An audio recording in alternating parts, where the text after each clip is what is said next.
name is Chris Porteous, and I'm the co-founder of My SEO Sucks and Search Eye. Today, we're going to be covering the ultimate guide on mastering local SEO. Similar to SaaS, absolutely love the space. We work with dozens of clients in the local SEO space, from lawyers, accountants, plumbers, roofers, anything, you name it. It's a great space. It's a great way to scale if you know how to do it right. And I'll be kind of covering some of our processes and what we do, to help our clients. So here's a kind of a rough agenda for this video. I'm going to be looking at what is SEO and what kind of ranking factors impact SEO, kind of an initial guide on content marketing, how you can get local backlinks, then looking at how we can get clients to review our local businesses, NAP consistency and the importance around that. That's name, address, phone number. Optimizing your GMB or Google My Business profile, a quick look at enterprise local SEO. Won't go into too much detail there though. And then kind of showing you a few tools that we use when kind of building local businesses. And lastly, finishing off on how we can use social media marketing to generate leads and new business.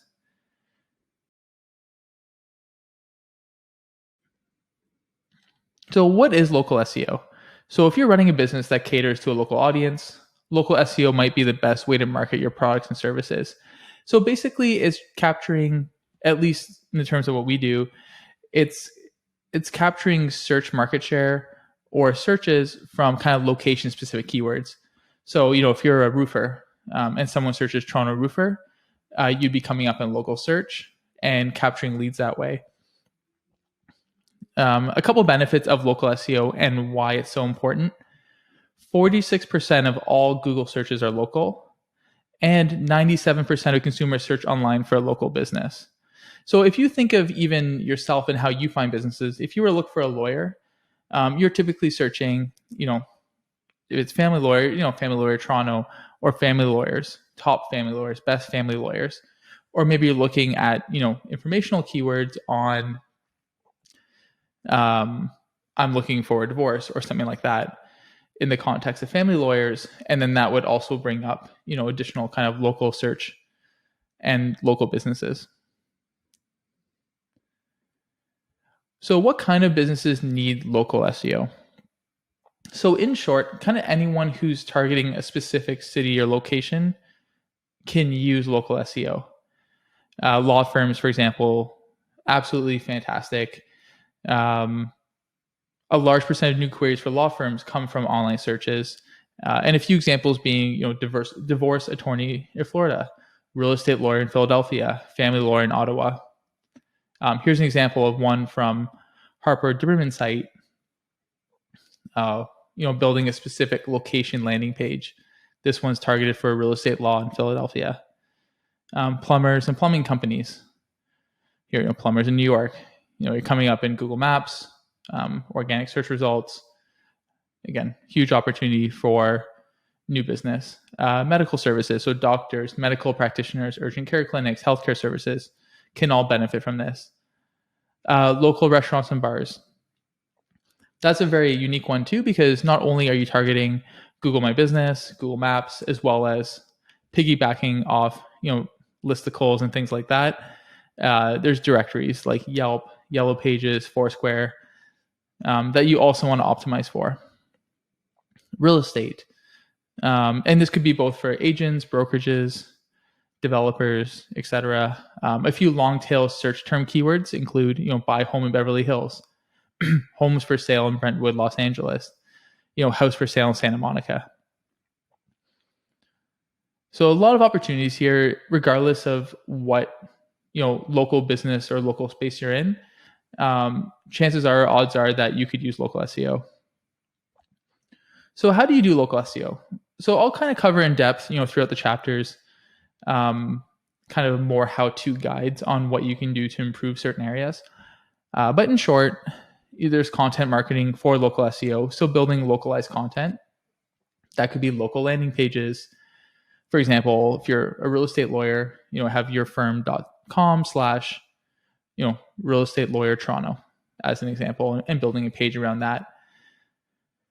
Content related around local news stories, industry content that's unique to a location, a content piece that attracts local media attention, content that answers location-specific queries, or it could be a story that covers a local event. So there's a lot you can do here, but basically, in short, you want to create local content. Local backlinks, again, a little more difficult, but very important. That could be either citations with the correct NAP, the name, address, phone number. So that could be links on yellow pages and various directories. Again, they don't provide a huge boost in terms of local SEO, but they will really help you in map rankings. And then kind of creating valuable local content and research that attracts links. I'll get into it later, but a really cool one we did for a real estate company here in Toronto a couple years back is we actually built out reviews for restaurants or local restaurants in the neighborhood.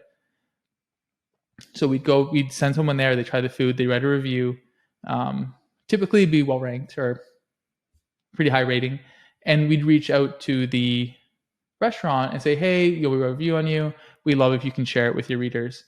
And so that becomes very valuable for us. We're cross promoting, we're getting backlinks from it as well. It helps the business for social proof.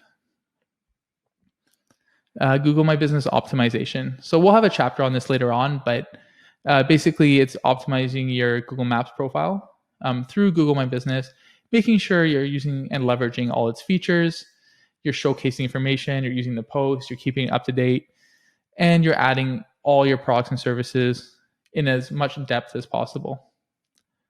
Customer reviews, a bit more difficult, but 70% of customers trust reviews.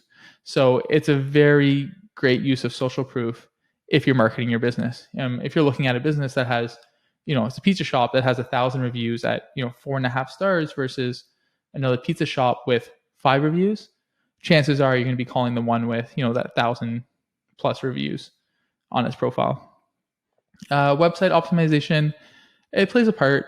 For us, kind of the main thing is having that NAP, name, address, phone number. It's visible, it's crawlable, so Google can associate when it's ranking for Google Maps and in search results.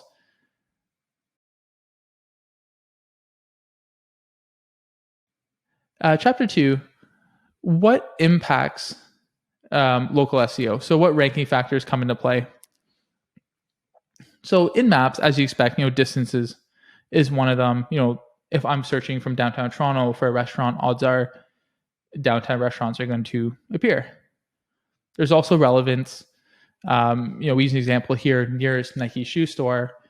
So what you want to do is if you have a shoe store, not necessarily Nike, but maybe you sell Nike, in Google My Business, you can specify all the different products you have. And that's not specific models or anything like that, but a product would be like Nike shoes, Adidas shoes, Under Armour shoes. So you're capturing for those search terms. Prominence. So the bigger your company, so if you have a media buy, maybe you're advertising on the radio or TV, you're going to get a lot more brand to search. You're going to get higher user engagement, higher click-through rates, higher website authority. And with that comes, more reviews. You're naturally going to rank higher. Voice search, it's becoming more and more prominent and more important. Here's a chart or data provided by Bright Local. Which business types would you use to consider using voice search to find? Restaurants, cafes being one of the most prominent, grocery stores, food delivery, clothing stores, etc. So you want to keep voice search in mind. And the best way of doing that is kind of building long form query-based content. So you could take, common searches or search questions and build new pages around those. And mobile optimization, especially if you're looking for something immediately, whether it's like a shoe store, a restaurant, a lawyer, and you're looking to book, you're on your phone, you're doing a quick search, you're going to see the maps come up, and then they might go to your page for more information. You want to make sure that you're mobile optimized. 9 out of 10 smartphone users conduct local searches on their mobile device. So something to keep in mind there.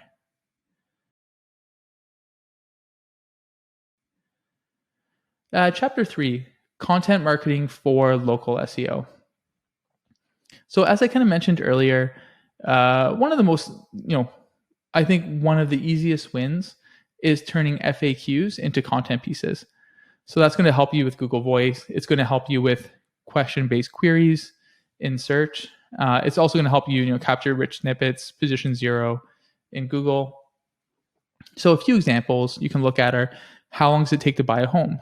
How much do I have to pay an agent to help me buy a house? What is earnest money? So taking these queries and then considering building video or blog posts around them. Here's an example, screenshot that I pulled from an article was: how long did it take to buy a house? So, you could build an infographic here, a quick, 1 or 2 minute video, kind of taking them through understanding the pain points, why it takes so long. And in local, informational keywords are much easier to rank for. So a lot of opportunity here, not just targeting, personal injury lawyer Toronto or real estate agent Toronto, but actually looking at the kind of full journey and targeting some of those informational keywords that might not do the same amount of volume, but are a great way to kind of take that customer through the journey from informational to decision making. Talking about local events. So creating blog posts of forthcoming and current events, doing local videos, and really branding yourself as an expert in the neighborhood. Such content pieces foster local brand engagement and level up local SEO outcomes. Interviewing experts. So, an example that we did in the past using this real estate company, we actually would go out and interview, restaurant owners, people that live in the neighborhood, ask them about the neighborhood, what do they like, and then kind of cross-promoting that on their social media to really kind of be seen as, over time, now we've become the expert in that space. And it was a great lead gen opportunity. Number 4, building city-specific landing pages. Here's an example of a plumbing company that built a page for San Diego County. And any company can do this. Like if you have operations, maybe you don't have actual, physical operations in a specific city or town. It's still possible to build these location pages, assuming you service them. So for us, like let's say there's a lawyer in downtown Toronto, you could build, Mississauga lawyer page. You could build an Ottawa lawyer page. You could build Hamilton, et cetera, et cetera. Even if you don't have locations there, but you provide services there. Here's another example, Beverly Hills personal injury lawyer. So even though you can get very niche, you can get down to the neighborhood level, city level, county level. It really depends on your business and where you service, and also what makes sense from a keyword research perspective. And then on those, building out, customer testimonials. An absolutely great use would be you have a customer in Mississauga, you have a landing page in Mississauga, and making sure those Mississauga testimonials are going up on the right page. It's going to help you convert, build trust, social proof, and naturally rank higher over time. Same thing here, product service specific landing pages. I've used the example of, Toronto lawyer, Mississauga lawyer, but you can get even more granular and in-depth. So you can optimize product or service related pages with the relevant location-based search terms. So you could have, commercial plumbing Toronto, commercial plumbing Mississauga as an example. Having special offers for locals. So maybe working with the community to find deals, doing giveaways. It's a great way to build, an email marketing list, build your contacts, generate buzz, and potentially get some backlinks from it. Creating local content. A really good example is, building listicles. So if you're looking to rank for, a certain neighborhood in Toronto, building a listicle of like the best restaurants in that neighborhood, becoming an expert. It's a great way to get, social shares around it, some digital PR opportunities. And then lastly, hacking local trends. So a little bit more difficult, but finding what's happening in your region and how can you newsjack or take advantage of that or jump on it.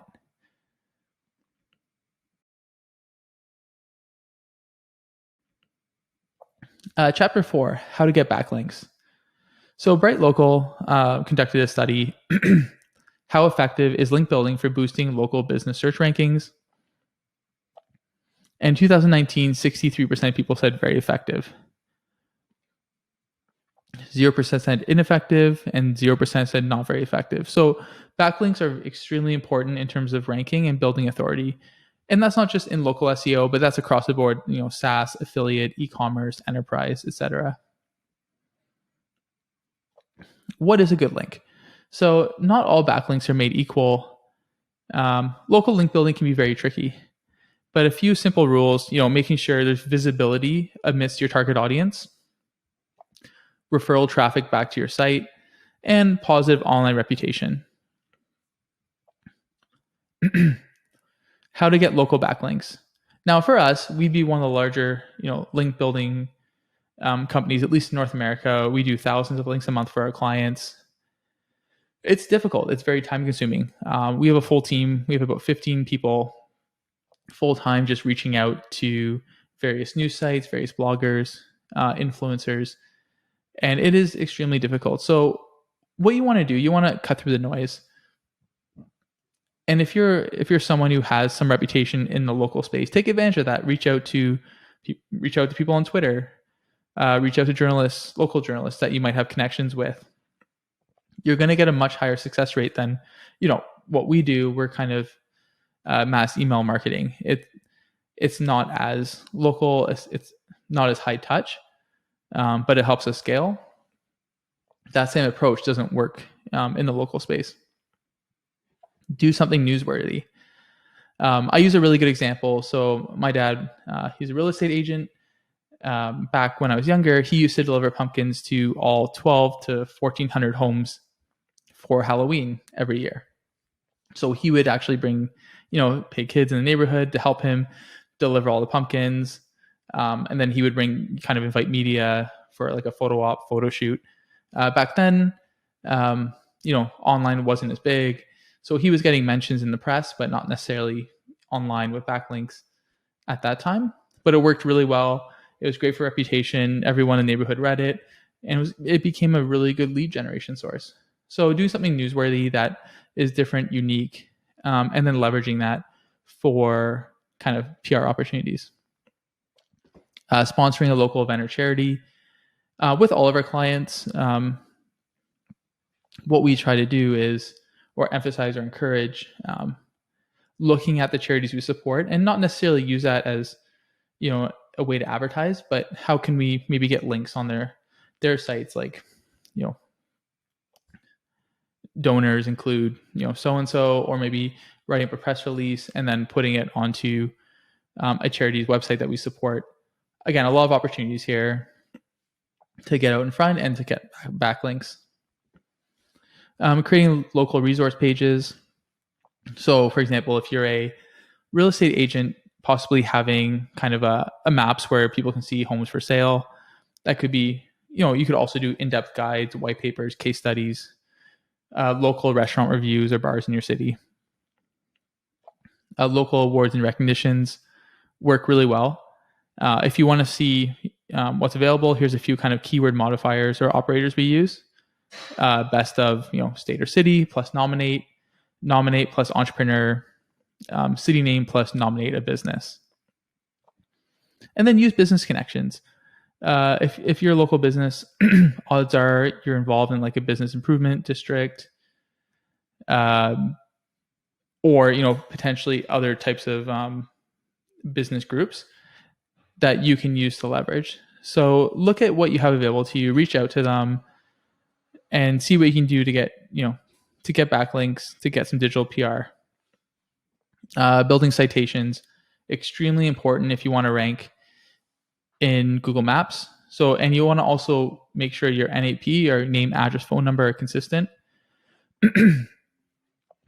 And what we do here, and I'll kind of touch on this in a bit, but I'll typically look at what our customers are doing or what our competitors are doing, in directories. See if they're featured on like Yelp, Yellow Pages, Foursquare. Maybe we found some other opportunities based on their location that we didn't know about. But a quick search could just be search your competitor's name plus reviews and just see what comes up, see where they're mentioned.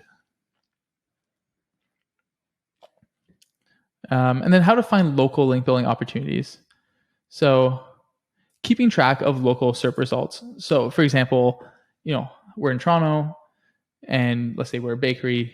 I would just search, bakery in Toronto, and then I would see the directories that come up. So in this example, Yelp comes up, Punchbowl comes up, Yellow Pages come up. So just making sure that we're on all of those, and we're optimizing on those too. We're pushing our customers review them. We're keeping them up to date. We're adding photos, and we're using those platforms, products, to better increase our visibility. A little more advanced, but we like to do this in-house. It works really well. This is kind of a screenshot of SEMrush. Basically, you'd search a competitor and conduct a backlink analysis. So go through it and see where they've been featured or mentioned.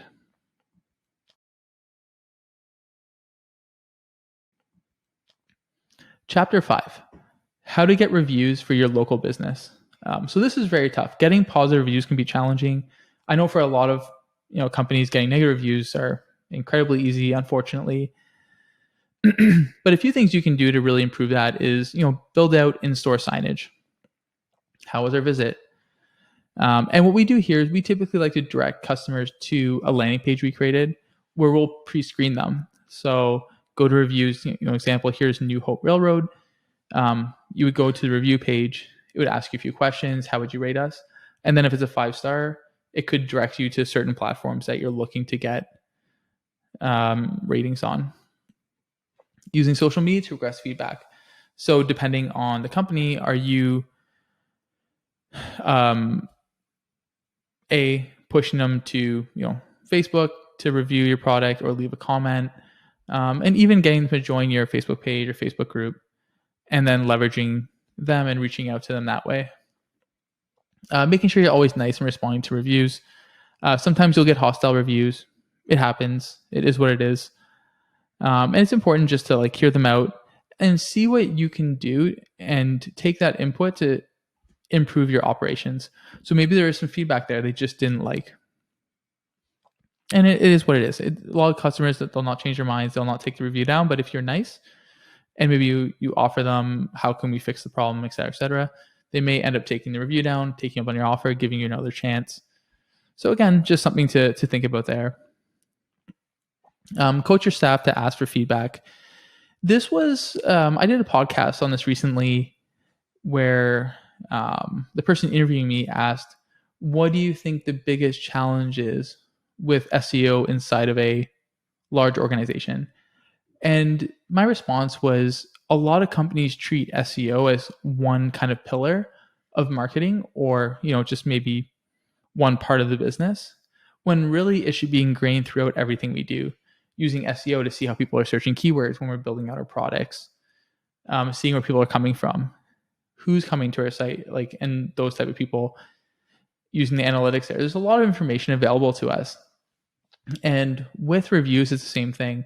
So building out that mindset, how can we get feedback from the customer? How can we do better?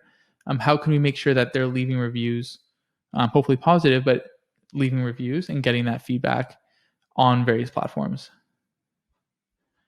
And then requesting reviews through personalized email. Again, super simple. If they're engaged client, shoot them an email on our site. We have a template here. What we recommend, it works really well. It's not too intrusive, and most people will be very warm and receptive to it. This I won't cover too much, but offer outstanding customer service. That could be just even providing a trinket, going above and beyond. Doesn't necessarily have to be resource intensive. What we do, at our firm is we'll send out, when a new client signs up, we'll send out a kind of a gift basket or swag bag.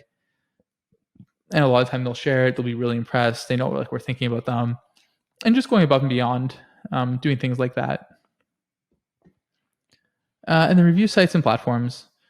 So finding the right review sites, Google My Business, Facebook Local. Again, big platforms. There's also niche specific review sites. Yelp. Yelp's a great one. Zillow for real estate, TripAdvisor for hotels. But again, if you're trying to find these or compile them, just type in your niche. If you're like a barbershop, do barbershop plus reviews ratings, or type in your competitor plus reviews ratings, and just see what comes up.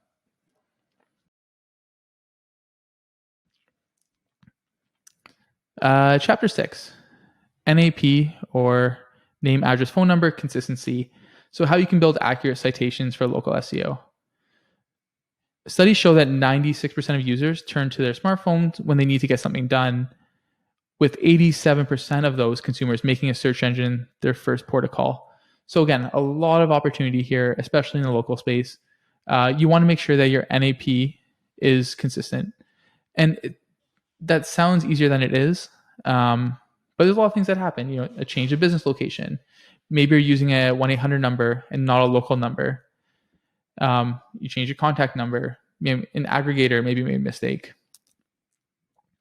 And things you can do to maintain NAP consistency. How are you spelling a name? Are you using an abbreviation or not? Maybe you're adding an area code, a 1-800 number. It's just important to stay consistent here. Here's a few examples.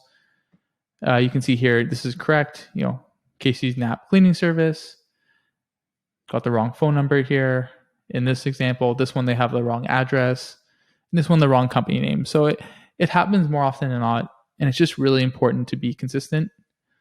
The last thing is making sure that you don't have duplicate listings. And this happens very often. An example of Yellow Pages, you might have listing 1 and listing 2 for the same location. Maybe they're a different address. Different reasons why this happens. So just making sure you're cleaning that up. So we have a template here. If it, you know, in the situation of Yellow Pages, you just send here's correct listing. Can you delete this one? And oftentimes they'll delete and then redirect it to the correct one. And then how to choose the right citation management tool. So I'll go through a few tools that we use for our clients. But a few things that we do look for is a direct API with listing platforms, accuracy with which the tool detects duplicates. Does the tool sync with other tracking tools? The accuracy of tracking citations. These are kind of all things we look for when we're purchasing this for a client.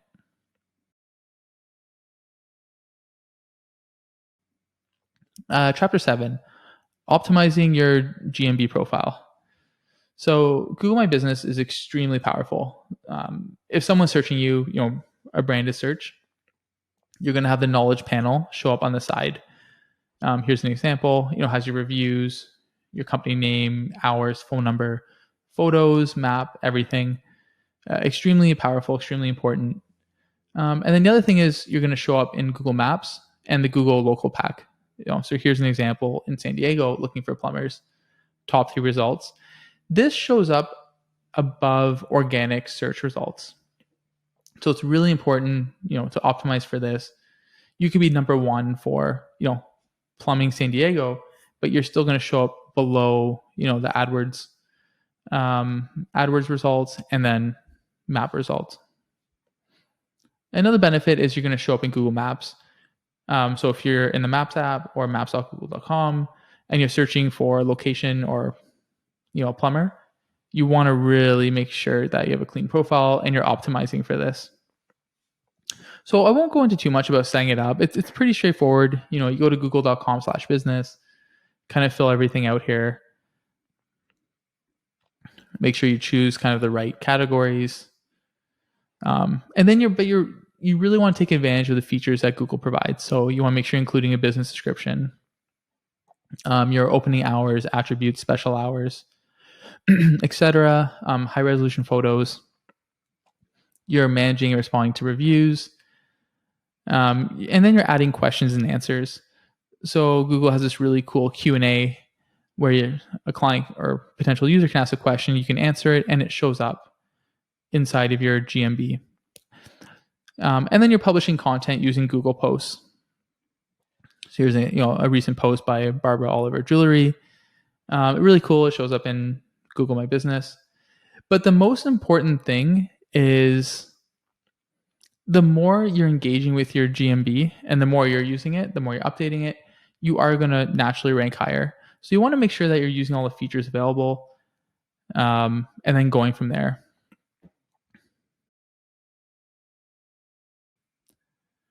Chapter 8. This is going to be a quick guide. It doesn't apply to a lot of companies, but looking at enterprise local SEO. So this would be for, a company that might have 100 plus locations. I used the example like in Canada of Pizza Pizza. They have locations kind of across Canada, and they face much different challenges than a local SEO firm or local firm would face. One is complex processes, a lot more bureaucracy. Creating simple things like creating a GMB might take much longer. Who does that? Who does that role? Is that SEO role? Is that like a marketing role? Is that the franchise? It really depends. And then the scale of tasks. So when I mentioned the Q&A above, it's easy for a local jewelry shop. They might have 6 questions, 5, 6 answers.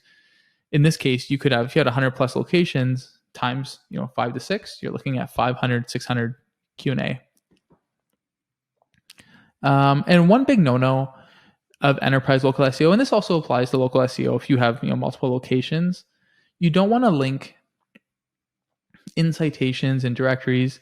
You don't want to link those locations to the homepage. You want to kind of direct those users to a location specific landing page, whether that's where you have your maps, whether it's where you have a maybe an SEO focused landing page for that city or area. That's where you want to direct users to. And then for implementing or executing on it, one is, as I mentioned with GMB, setting up guidelines to keep things as consistent as possible. You're going to want to use tools of like Moz Local or Bright Local as they fit enterprise requirements. And then you also want to build backlinks locally. And what's really cool about this, when you get to the enterprise side, you can have a full team that is doing digital PR and outreach for each of those locations that you service. And then on-page optimization, you're going to want to have much more complex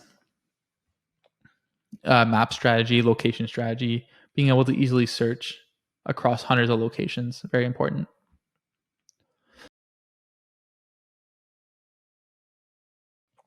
I'm going to kind of provide a few local SEO tools that we've used and that we recommend. One is Moz Local. Fantastic. Again, a lot of these tools we find personally, they're very expensive. So you're going to want to do a lot of your own research. But we'll provide a list here of ones that we used in the past that we can recommend. So Moz Local, it's great. They find duplicates. They help keep clean profiles. And it looks like it's about 120 to about 300 per year, depending on locations and what you're looking for. White Spark, it's great. Respond to online reviews. It's good for Repman. And it starts at about $55 a month. SEO Profiler, if you're looking for a tool to automate the website auditing process, it has a lot of really cool, powerful, local tools as well as some SEO tools that we use. One example here being Schema. SynUp, we use this for a few clients here in Toronto, actually, mainly multi-location. And it starts at about $30 a month, and then that kind of scales up depending on number of locations you have. Surfer, maybe less for local SEO. We use this. It's awesome. We use it for content marketing and optimizing content. It starts at about $50 a month. I know for us, we do thousands of content pieces a month. So it's a very scalable model for us and really helps that kind of content marketing process. There's Elevate. It's great for reputation management, building out review funnels.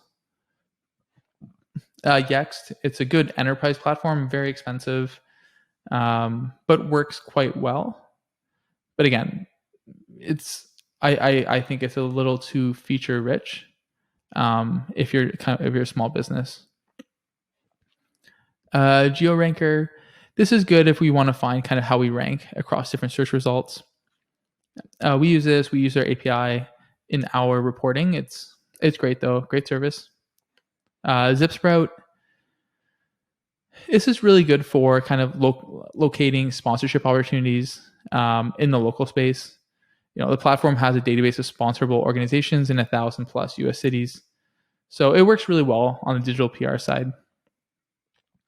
And that's about it. This one there's local business schema generator.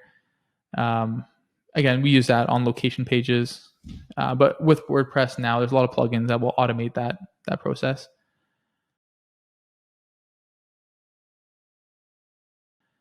Chapter 10, lastly, how we can use social media marketing for local businesses. Social is becoming bigger and bigger, and it's becoming, it's playing a much larger process in how we find new brands, new businesses, new restaurants, etc. So you want to really make sure you're optimizing your social presence. You're including your business's name, address, phone number, your logo, username, bio, profile, etc., and you're optimizing those for your key service offerings. Running targeted ad campaigns, building a social reputation, and then creating a community. Here's an example with San Diego Foodies. This is actually, I believe, like a restaurant chain that runs this, but it's fantastic. You can get input, get people engaged in the community, kind of plug your brand from time to time. It works really well. Events and PR. If you have new things coming up, our media coverage is great to promote that on social. And then creating a focus strategy and how you want to use it. Like I see a lot of brands like in the restaurant space. I think you can do some really unique things. And one of my favorite is, any updates to your business in real time going on there. If you have like a daily deal, if you have, maybe you have some sort of singer, songwriter, whatever, coming on, performing. There's a lot that you can do there. And what we find, even how I use it personally, is if I pick a restaurant, and this goes in the legal space and kind of everywhere else, I typically go to the site, whatever that may be, is local business, and then I check their social media and see what's happening. Do they have any sales? Do they have updates?